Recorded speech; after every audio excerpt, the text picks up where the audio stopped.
ആ കുട്ടീന്റെ പേരെന്താണ്? ലിജോ. ലിജോ? അതെന്ത് പേരാ? ഇതെന്റെ മോളുടെ കുട്ടിയാ. മോളുടെ പേര് ലിസിന്നും ഭർത്താവിന്റെ പേര് ജോണിന്നോ. അതാ മോന് ലിജോ എന്ന് പേരിട്ടത്. അവന് മറിച്ച് ജോലിന്നാക്കി കൂടെയോ? അങ്ങനെയെങ്കിലും അർത്ഥം ഉണ്ടാവും. മാഷേ ഇറങ്ങാനായില്ലേ? അതിറങ്ങായി. പ്രഭാത് മാഷേ, ഇനി കുറച്ചു നേരം ചേർത്തിന് വഴി നിങ്ങൾ എടുക്കും. അവന്റെ പേര് ജോലി, അല്ല ലിജോ. വയസ്സും കാര്യം കൊണ്ട് ചോദിച്ചാൽ. വയസ്സ് എത്രയാ? 5. മാഷേ ചെലവൊന്നുമില്ലേ? എന്തിന്? ഹൗസ് ഓണറുടെ മകൾക്കല്ലേ 10ൽ റാങ്ക്. അവരെ വീട്ടിൽ വാടക താമസിക്കുന്ന എനിക്കാ ചെലവ് വേണ്ടേ? പ്രേതവാദം ഉണ്ടെന്ന് പറഞ്ഞ എത്ര പേരാ വീട് ഒഴിഞ്ഞു പോയത്? അപ്പൊ നിങ്ങൾക്ക് ആ വക പേടിയൊന്നുമില്ലേ? കാളിയറോട്ട് തങ്ങൾ മന്ദിരിച്ചിട്ട് ചരട് അരയിലുള്ളിടത്തോളം കാലം ഞാൻ എന്തിനു പേടിക്കണം? 4ാം ശതകത്തിൽ ഗുപ്ത രാജവംശം ആരംഭിച്ചത് പല കാരണങ്ങൾ കൊണ്ടും ഗുപ്ത ഭരണം ഇന്ത്യ ചരിത്രത്തിൽ ഒരു വഴിത്തിരിവായിരുന്നു. 700 ഇന്ത്യ ഭരിച്ചത് ആരെത്താ? ബാപ്പയോ? ബാപ്പ വരുന്നു. അല്ല, സ്കൂൾ തുറക്കുന്നതിന് മുമ്പ് ഇപ്പോഴേ പരീക്ഷക്കാലം പോലെ ആയോ? ഉമ്മ പറഞ്ഞിട്ടാ. എന്തെന്ന്? ഇപ്പോഴേ പഠിച്ചു തുടങ്ങിയാലേ 10ാം ക്ലാസ്സിൽ റാങ്ക് കിട്ടുള്ളൂ എന്ന്. പഠിക്കുന്ന കാലത്ത് നിങ്ങളൊന്നും എത്രയാണ് റാങ്ക് വാങ്ങിക്കൂട്ടിയെന്ന് അറിയോ? ഓരോ ക്ലാസ്സിലും 2-3 കൊല്ലം തങ്ങി മനസ്സിരുത്തി പഠിച്ചിട്ടാ 5ാം ക്ലാസ് തന്നെ പാസ്സായത്. റാങ്ക് കിട്ടിയ ഗവൺമെന്റിൽ നിന്ന് കാശ് കിട്ടോ ബാപ്പ? മോൾ ആദ്യം 6ാം ക്ലാസ് പാസ്സാകാൻ നോക്ക്. ക്ലാസ് റാങ്ക് ഒക്കെ ആവുമ്പോ പിന്നെ നോക്കട്ടോ. ആമിന, പല കാരണങ്ങൾ കൊണ്ട്. ശമ്പളം കിട്ടിയോ? വന്ന് കേറുമ്പോഴേ കണക്ക് ഇതല്ലാണ്ട് വേറെ ഒന്നും ചോദിക്കാനില്ല ആമിന. കുറച്ച് പൈസ തലേന്റെ അടിയിൽ വെച്ച് ഒരു ദിവസമെങ്കിലും കിടന്നു നോക്കാൻ നീ സമ്മതിക്കൂലേ? ഇന്ന് കൊടുക്കാനുള്ള നാളത്തേക്ക് വെച്ച ഭാരം കൂടില്ലേ ഉള്ളൂ. ഭാരം കൂടാനുള്ള ലിസ്റ്റൊക്കെ നീ ഉണ്ടാക്കി വെച്ചിട്ടുണ്ടാവുമല്ലോ. ഞാൻ 30 ദിവസം തൊണ്ടയിലെ വെള്ളം വരിച്ച് കഷ്ടപ്പെട്ടുണ്ടാക്കിയ പൈസ നീ 30 സെക്കൻഡ് കൊണ്ട് തീർത്തരൂല്ലേ? എന്നാ പിന്നെ കാശും മടിയിൽ വെച്ച് പച്ചവെള്ളം കുടിച്ച് കിടന്നോ. അങ്ങനെ അങ്ങോട്ട് പണിഞ്ഞാലോ? ഞാൻ കൂലി കഴിഞ്ഞ് വരുമ്പോഴത്തേക്ക് നീ ആ ചായയും ലിസ്റ്റൊക്കെ എടുത്തു വെക്ക്. നമുക്കൊന്ന് അരിച്ചും കുടിച്ചും നോക്കാണ്. ചെല്ല് ചെല്ലുന്ന് പോയി ചായ ഉണ്ടാക്കി ചെല്ല്.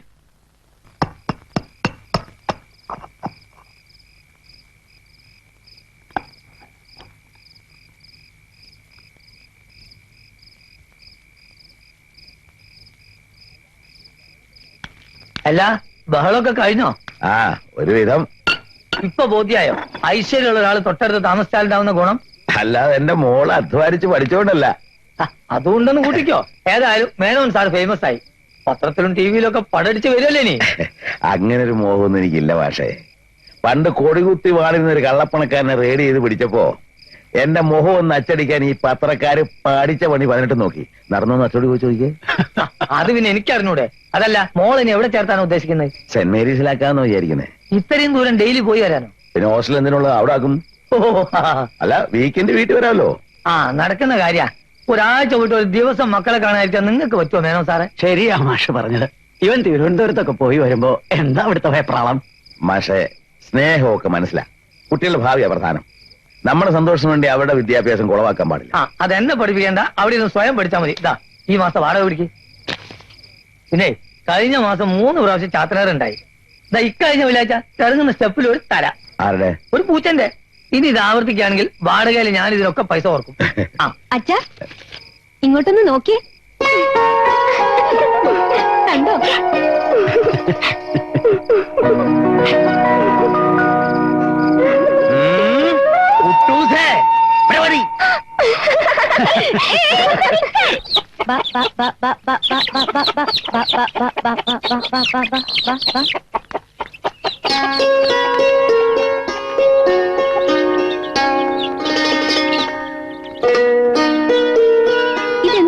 എന്ത് പറ്റാനാ? ഞാൻ എന്റെ കുട്ടൂസിനെ കൊണ്ട് പോകുന്നു. അപ്പൊ ക്ലാസ്സില്ലേ? ഹോസ്റ്റലിൽ താമസിച്ചെങ്കിൽ മാത്രമേ ക്ലാസ്സിൽ പോകാൻ പറ്റുള്ളൂ. അച്ഛാ, അവിടെ ശരിയായിട്ടുള്ള അറ്റൻഷൻ ഒന്നുമില്ല. മോളോട് ചോദിച്ചു. ബാത്റൂം കണ്ട ഓക്കാനും വരും അത്രേ. ഭക്ഷണമാണെങ്കിൽ നിസ്സാർക്ക് തോന്നിയ പോലെ നിന്ന് തിരിയാൻ സ്ഥലമില്ലാത്തൊരു കൊച്ചു മുറി. ഇതൊന്നും പോരായിട്ട് കൂടെ പഠിക്കുന്നുണ്ട് അസൂയയും. ഇവിടെ റാങ്കേരിയാണല്ലോ. ഇവിടുന്ന് കാലത്തെ 6:30 ബസ്സിന് പോയാൽ മതി. സന്ധ്യയ്ക്കുമ്പോൾ തിരിച്ചു വരികയും ചെയ്യാം. ഞങ്ങൾ രണ്ടാളും കൂടെ അങ്ങനെ തീരുമാനിച്ചു. അല്ലേ മോളെ? എടീ, നീ ഇങ്ങനെ കുന്തം മെഴുകിയ പോലെ നിൽക്കാതെ അവൾക്ക് എന്തെങ്കിലും കൊടുക്കടി. 2 ദിവസം കൊണ്ട് അവളെ കോലം തിരിഞ്ഞിരിക്കുക. വാ ചോദിക്കട്ടെ. അയ്യപ്പം വന്നതെന്ന് വെച്ചാ അവിടെ നെല്ലിന് മരുന്നടിക്കണമെന്ന് പറഞ്ഞിരുന്നു. നെല്ലിന്റെ മരുന്നടിക്കലൊക്കെ അവിടെ നിൽക്കട്ടെ. നീ എന്തിനാ അവളെ ഇപ്പൊ ഹോസ്റ്റലിൽ നിന്ന് വിളിച്ചു കൊണ്ടുവന്നത്? ഞാൻ പറഞ്ഞില്ല ചേച്ചാ, അവിടെ ഒരു സൗകര്യവും ഇല്ലെന്നേ. പനിയാല അവിടെ ശബ്ദവാനക്കോ കേൾക്കാതായപ്പോ എനിക്ക് വേണ്ട പോലൊക്കെ ആയിപ്പോയി.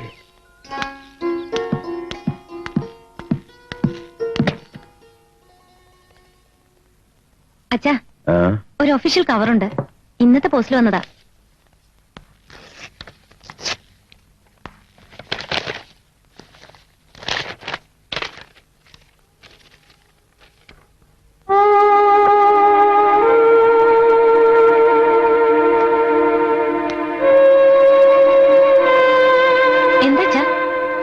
ഒന്നുമില്ല.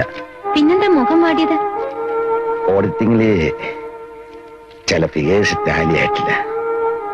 ക്ലറിക്കൽ മിസ്റ്റേക്ക് ആവും. അതായത് എന്റെ പെൻഷൻ ശരിയാകാൻ ഇനി സമയം എടുക്കും ചുരുക്കം.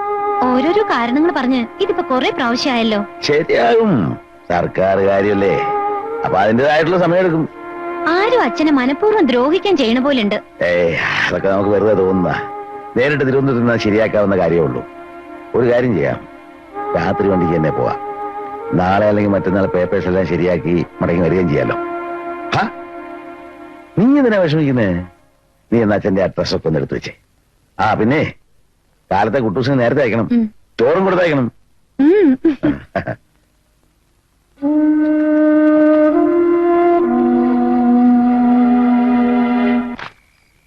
ആഹാ, നല്ല സാമാന്യ വിജ്ഞാനമുള്ള ഒരുത്തനാണുള്ളത്. Indian president Bill Clinton. എന്നാ പേര്? സുരേഷ് പി. നീയൊന്നും പഠിച്ചിട്ട് ഇന്ത്യ രാജ്യത്തിന് ഒരു കാര്യമില്ല കേട്ടോ മോനെ. ഈ എണ്ണ നരിച്ചു തന്നെ, എനിക്ക് ഒറ്റയ്ക്ക് പിടിക്കാൻ വയ്യ. പരീക്ഷാ പേപ്പർ നോക്കുന്നതിന്റെ ഇടയിലാണ് ഓളൊരു എണ്ണ.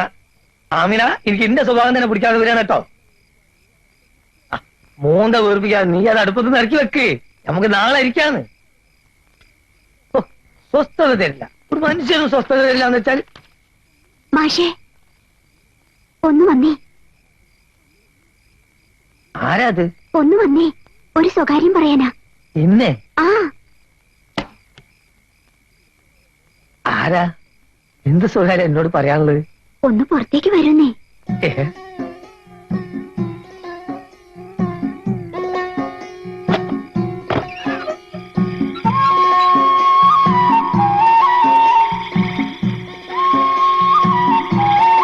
അല്ല, സ്വകാര്യം പറയാണ്ടെന്ന് പറഞ്ഞിട്ടൊന്നും മിണ്ടാതിരിക്ക.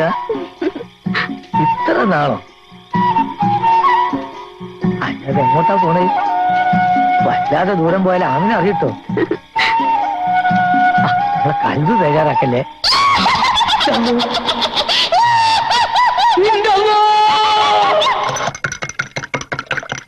കുഞ്ഞാലിക്കുട്ടി മാഷ് രക്ഷപ്പെട്ടു എന്ന് കരുതിയാ മതി. ജീവനുണ്ടല്ലോ. സാധാരണ പ്രേതങ്ങൾ വീട്ടിൽ വന്ന് വിളിച്ചിറക്കിക്കൊണ്ട് പോണത് രക്തം കുടിക്കാനാ. അതെ, മാഷിതെ ഇത്ര അടുത്തുനിന്ന് പ്രേതത്തിനെ കണ്ടു എന്നാ പറയണേ. രാവിലെ നോക്കുമ്പോ 102 ഡിഗ്രി പനി. ആണോ? മാഷോട് ഞാൻ മര്യാദയ്ക്ക് പറഞ്ഞതാ, ആ വീട്ടിൽ കുട്ടികളും മക്കളുമായിട്ട് താമസിക്കാൻ പറ്റില്ല, അവിടെ പ്രേതശല്യം ഉണ്ടെന്ന്. പറഞ്ഞാ കേക്കണ്ടേ? അപ്പൊ ആരേലും ഒരു കറുത്ത ജനലുണ്ടെന്ന് പറഞ്ഞ് ഞെളിച്ച് പിരിഞ്ഞ് നടക്കുകയായിരുന്നു. ഇപ്പൊ എന്തായി? കെട്ടുകളെയും മക്കളെയും രാവിലെ തന്നെ നാട്ടിലേക്ക് കയറ്റി വെച്ചു പറയണ കേട്ടു. ഇനി മാഷ് എവിടെ താമസിക്കും? ഇതിന്റെ മോളിലത്തെ മുറി ഒഴിഞ്ഞു കൊടുക്കാന്ന് ഞാൻ പറഞ്ഞിരിക്കുക. അതിനൊക്കെ ഉള്ള സൗകര്യം ഉണ്ടോ മുകളില്? പിന്നെ അല്ലെങ്കിൽ മാഷക്ക് ഇപ്പൊ ചുരുണ്ട് കിടക്കാൻ എത്ര സ്ഥലം വേണം?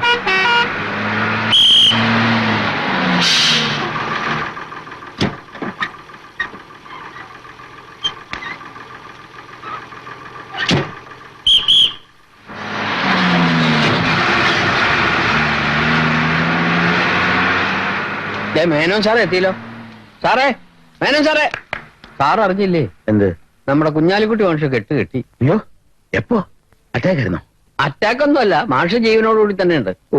നമ്പിയാർ ആളെ പേടിപ്പിച്ചോളഞ്ഞല്ലോ. ഞാൻ പേടിപ്പിച്ചതല്ല, മാഷ് പ്രേതത്തിനെ കണ്ട് പേടിച്ചതാ. ഭാഗ്യത്തിനൊന്നും സംഭവിച്ചില്ല. അവിടെ വീട് കാലി ചെയ്തുകൊണ്ടിരിക്കുക. ആ കസാല സൂക്ഷിച്ചു വെക്കണേ, അതിന്റെ കാല് ഇളക്കണ്ട മോനെ. പിടിച്ചോ. വന്നോ? കണ്ടു പറയാണ്ട് പോണ്ടി വരുമെന്ന് വിചാരിച്ചിരിക്കായിരുന്നു ഞാൻ. ഈ കൂടിക്കാഴ്ച നമ്മൾ രണ്ടുപേരുടെയും ഭാഗ്യ. ഇതിന്റെ രണ്ടാം ജന്മമാണ് സാറേ. വിവരങ്ങളൊക്കെ നമ്പ്യാർ പറഞ്ഞു. പക്ഷെ പഠിപ്പും വിവേകമുള്ള മാഷൊക്കെ വിശ്വസിക്കാൻ പറഞ്ഞാൽ എനിക്ക് മനസ്സിലാകുന്നില്ല. പ്രേതത്തിനത് പഠിപ്പും വരും. നിങ്ങളിപ്പോ എന്നെ കാണുന്നുണ്ടോ? ഇത് സത്യാണ്, അത് സത്യം. നേരത്തെ എന്താ വിശ്വസിക്കാതിരിക്കാൻ പറ്റുമോ? അപ്പൊ തുടങ്ങിയ പനിയാ, ഇപ്പോഴും വിട്ടിട്ടില്ല.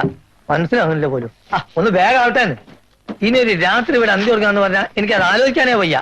പിന്നെ വീട്ടിന് അഡ്വാൻസ് ഒരു 10,000 കൊടുക്കാൻ തന്നിട്ടുണ്ട്. അതിന് 12 ദിവസത്തെ വാടക കഴിച്ചാൽ കിട്ടുന്ന സംഖ്യ തിരിച്ചെന്നാ നമുക്ക് സന്തോഷമായിട്ട് പിരിയാം.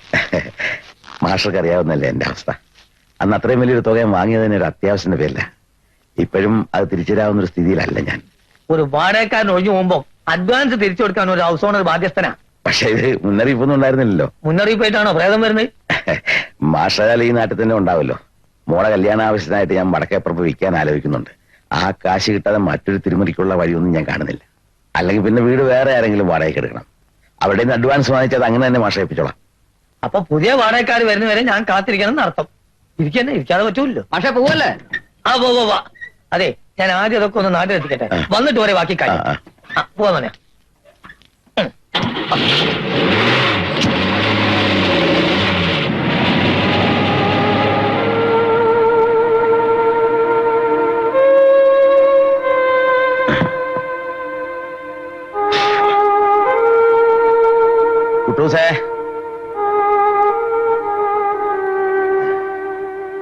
വേണ്ട വേണ്ട നീ ഇരുന്നോ. എന്താ അച്ഛാ? ആ ഇതേ കുറച്ച് ലഡുവാ. എല്ലാം കൂടെ ഒന്നിച്ച് ഞങ്ങൾ നിന്ന് കളയരുത്. മോളത് മുത്തച്ഛന്റെ മുറിയിൽ കൊണ്ടുവച്ചോ. ആവശ്യത്തിന് ഓരോന്ന് മുത്തച്ഛ എടുത്തേ. വേണ്ട മുത്തശ്ശ, ഞാൻ തിന്നില്ല. എനിക്ക് മധുരം തിന്നാൻ പാടുണ്ടോ? എന്നാലും വേണ്ട. ദേവി, മാളുവേ, ഇതാ നിനക്ക് സ്റ്റിക്കർ പൊട്ട്. ഓ എന്തെല്ലാം ഡിസൈനിലായി ഇപ്പൊ ഈ കുന്ത ഇറക്കി വിടുന്നതേ. വണ്ടിയിൽ എന്റെ അടുത്തിരുന്ന പെൺകുട്ടിയുടെ നെറ്റിയല് പാമ്പിനെ പോലെ ഒരെണ്ണം. അതൊക്കെ പോട്ടെ, പോയ കാര്യം എന്തായി? സെൻട്രിന്ന് അയച്ച പേപ്പർ ഇവിടെ തടഞ്ഞു വെച്ചിരിക്കുക. ഏതോ ഒരു 140 രൂപ 50 പൈസ ചേർക്കാൻ വിട്ടുപോയത്രേ. ഇപ്പൊ എന്റെ പെൻഷൻ ഈ 140 രൂപ 50 പൈസ തൂങ്ങിക്കിടക്കുക. അതിപ്പോ പലിശയും പലിശയുടെ പലിശ എല്ലാം കൂടെ ഒരു തുകയായിട്ടുണ്ട്. എന്നാ അത് കഴിച്ച് ബാക്കി തരാൻ പറഞ്ഞപ്പോ നിയമ തടസ്സം. സർക്കാർ കാര്യമല്ലേ, തിരുവനന്തപുരത്ത് ഇനിയും പോകേണ്ടി വരും. മാളുവേ, നിനക്ക് 2 കമ്മല് താമസിച്ച ലോഡ്ജിന്റെ താരത്തെ ഷോപ്പിൽ നിന്ന് വാങ്ങിയതാ. ഒറ്റ നോട്ടത്തില് വൈരമാണെന്നേ തോന്നുന്നു. നോക്കട്ടെ. അയ്യടാ, നീ മാളു, നോക്കട്ടെ. ശേഖര, ആ കൈമള് വന്നായിരുന്നു. ആ എന്നിട്ട് ആലത്തൂക്കാർക്ക് ബന്ധം വേണ്ടത്രേ. പെണ്ണിനെ മാത്രം മതി, വേറൊന്നും വേണ്ടാന്ന് പറഞ്ഞിട്ട് മുടമ്പ ന്യായങ്ങളെ എന്തൊക്കെയോ പറഞ്ഞു. ആരോ ഏഷണി കുട്ടിയതാണെന്നാ കൈമള് പറഞ്ഞു. എന്റെ മോക്ക് സമയമായിട്ടുണ്ടാവില്ല.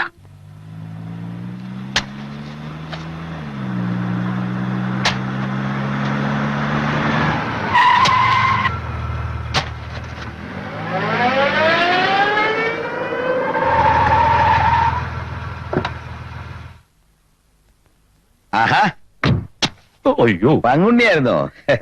കാറ് കണ്ടിട്ടേ എനിക്ക് അങ്ങോട്ട് മനസ്സിലായില്ല. മറ്റേ കാറിന്റെ AC ശരിക്കും പറക്കില്ല, നന്നാക്കാൻ കൊടുത്തിരിക്കുക. ആഹാ. ഇപ്പൊ വാങ്ങിയ കറുത്ത ശീലാക്കാറ് അരവിന്ദ മാർക്കറ്റിൽ കൊണ്ടുപോയി. ഇന്ന് ചാണകവണ്ടി വരണ്ടേ. എനിക്ക് പിന്നെ എന്തായാലും മതി.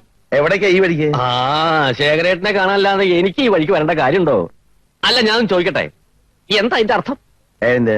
വെറുതെ കയ്യും കെട്ടിയിരുന്ന പോക്കറ്റിൽ കാശിങ്ങനെ കുമകുമ കുമകുമ എന്ന് നിറയണ ജോലി ഉണ്ടായിരുന്ന ആളല്ലേ ശേഖരേട്ടൻ? എസ്റ്റേറ്റ്, കാറ്, ബംഗ്ലാവ്, ദേ ഇതൊക്കെ ഉണ്ടാക്കി കാലും കെട്ടിരിക്കുന്നതിന് പകരം ഈ കൈക്കോട്ട് കൊണ്ട് പാടത്ത് വെള്ളം മുറിക്കാൻ നടക്കണു. അങ്ങനെ കാലുമേ കാല് കയറ്റിയിരുന്ന കിട്ടാത്തൊരു സ്വത്ത് എനിക്കുണ്ട് പങ്കുണ്ണി. അതെന്ത് സ്വത്താ? മനസുഖം. മോൾക്ക് വരുന്ന കല്യാണാലോചനകള് 1, 2, 3 എന്ന് വഴിക്ക് വഴി മുടങ്ങി പോണത് കാണുമ്പോഴും കിട്ടും ഈ പറഞ്ഞ സുഖം. ആ കൈമള ഞാൻ കണ്ടു. ആലത്തൂരുകാരും പോയി നിറഞ്ഞു. വെണ്ണ മടിയിൽ വെച്ചിട്ട് നെയ്യിന് വേണ്ടി അലഞ്ഞിരിഞ്ഞ് നടക്കുന്ന എന്തിനാന്ന് എനിക്ക് മനസ്സിലാവാത്തത്. എന്റെ മോനെ അതുകൊണ്ട് പറയല്ല. അരവിന്ദാക്ഷനെ പോലെ മിടുക്കനായ ഒരു പയ്യനെ കിട്ടാൻ ശേഖരേട്ടൻ തപസ് ചെയ്യണം. എന്നാലും കിട്ടുമോ സംശയ. ആ അടക്കവും ആ ഒതുക്കവും ആ വിനയവും. ഓ നല്ല വെയിലാ. ശരിയാ. തല ചൂടാക്കാതെ പോ.